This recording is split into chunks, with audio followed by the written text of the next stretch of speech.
Welcome to the Slop Temple. We pray this video helps.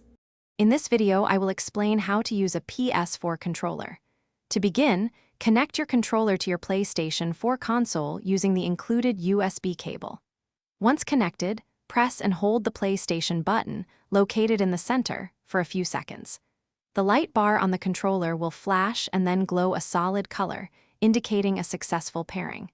After this initial setup, you can enjoy wireless gameplay, giving you freedom of movement up to about 30 feet from your console. Now let's explore the essential button layout.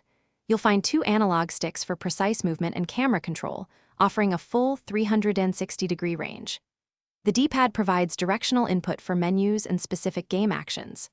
The four iconic face buttons, triangle, circle, cross, and square, perform various in-game commands. Additionally, the L1, L2, R1, and R2 shoulder buttons are crucial for actions like aiming, shooting, and interacting with your game world. Beyond the standard buttons, the PS4 controller boasts several unique features. The interactive touchpad allows for swiping, tapping, and clicking, adding new dimensions to gameplay. A built-in speaker delivers immersive audio cues directly from the device, enhancing your experience. Motion sensors enable tilt and shake controls in compatible titles, offering an intuitive way to interact. Furthermore, the eXD port lets you connect useful accessories, such as a charging station or a mini keyboard. Finally, let's discuss charging and maintenance to keep your controller in top condition.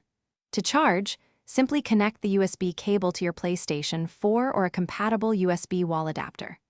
A full charge typically takes about 2 hours, providing a robust 8 to 10 hours of continuous gameplay.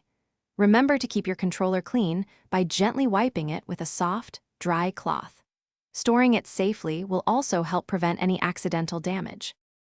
Thanks for watching. Consider subscribing if we helped you.